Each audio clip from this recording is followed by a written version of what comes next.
Our closing moments here on the program. Dr. Chima Naji joins us. He's a lawyer and a public affairs analyst. Good morning. Good morning. We have two major issues now we have to look at. First, the ministerial list. Before we look at the ministerial list, you've had two of our guests this morning talking about the Code of Conduct Bureau and the Senate President matter. It's even good that we have someone from the Southeast. And he spoke on behalf of his group, Ohaneze Indigbo Youth Movement. He said, well, this is tribalistic in outlook. And for Chief Odunaya, he also thinks that, well, it's on course, but he would instead see more of such fights. What's your view on this matter? Unfortunately, I really didn't pay much attention to the two segments as such because I was discussing with somebody. But I think what you're asking, are you saying that the guest said that it is tribalistic to try Saraki or what? For Torchukwu, he doesn't believe that this trial will favor those of the Southeast. He believes that it will impact negatively on the polity of the Southeast.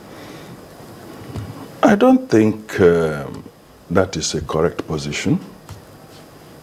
It's not correct because the fate of the Southeast is not tied to Saraki as a person or his position for that matter. If he's making allusion or reference to Ike Ekweremadu, maybe the joint ticket of the Senate leadership, the Senate President's position is different from the Deputy Senate President. They were elected on their own merit. It's unlike the presidential ticket that is joint. You understand? This one goes down, this one goes down. But having been elected, they have separate lives anyway. What I think is that there seems to be a misconception in that particular instance. If the point is that when Saraki goes, then Ike Ekweremadu goes, it is not necessarily so. And I say this advisedly. Politically, it could be.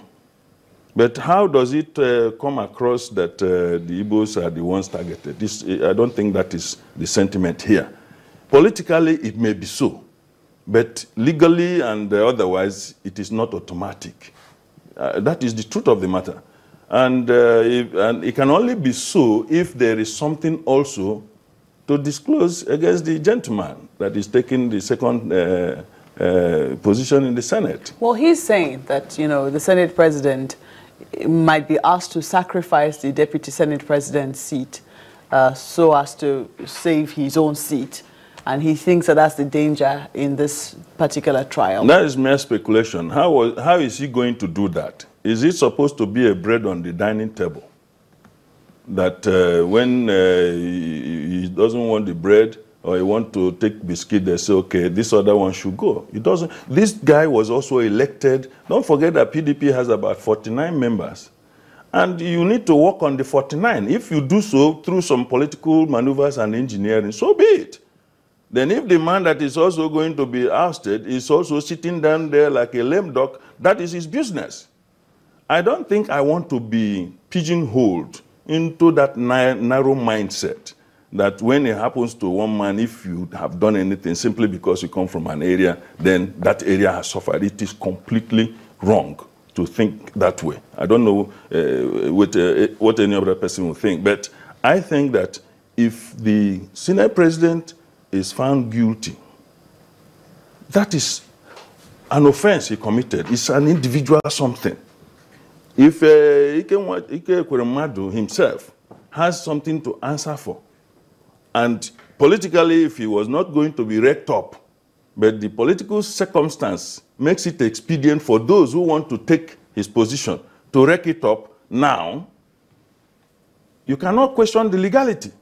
Because I think people are saying, why now, why now? That time is not the issue. At every point in time, legally, it is right.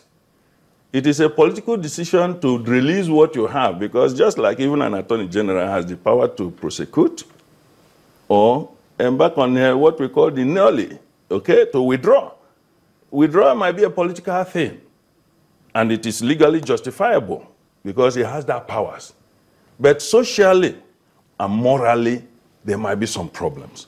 So we need to really be a little bit more cerebral in our approach to issues at the national level now, because there's so much sentiment, so much crisis coming out of sheer unreason. You know, when you talk about crisis and you talk about reason here, one that calls for worry among Nigerians is the list which the president has promised us. And today is the 29th, and tomorrow ends the month of September.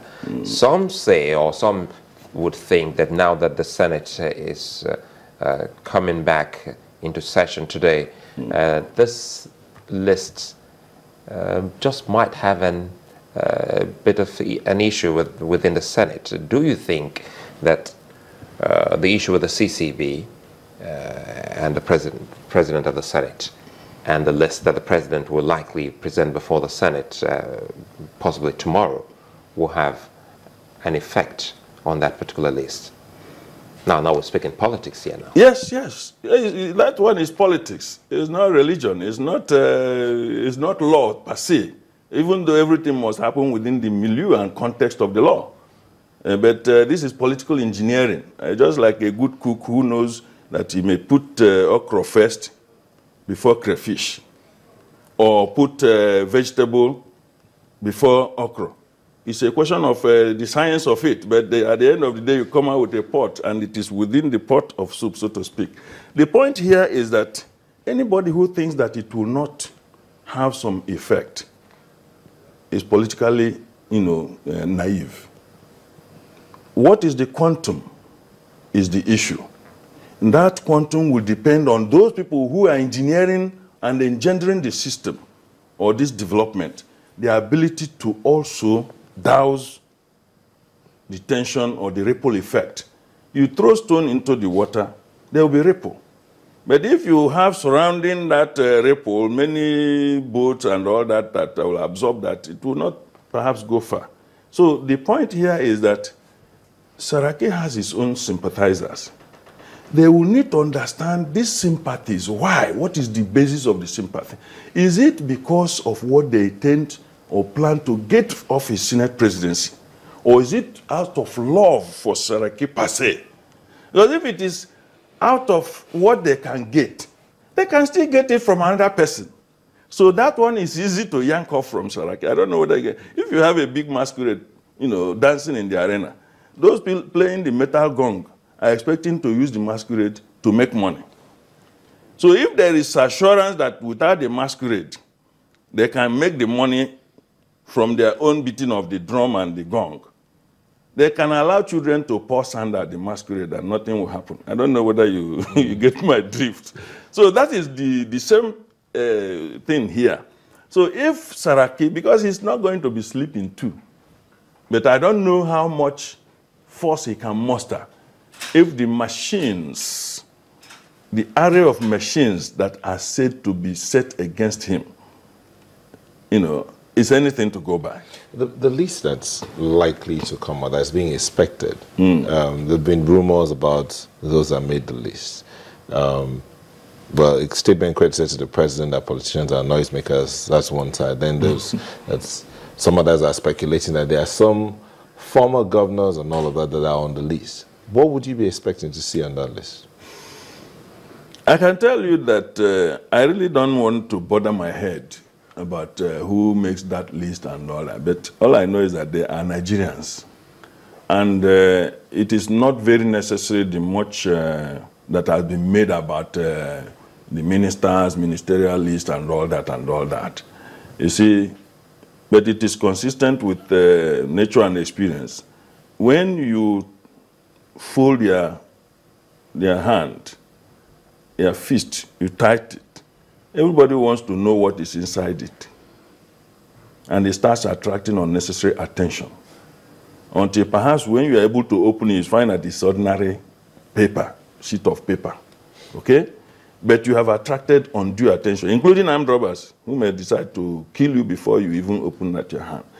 I think there has been so much ado about this ministerial list that by the time this list is released, Nigerians, the excitement may no longer be the type that will let the ministers perform superlatively, because they will become too careful.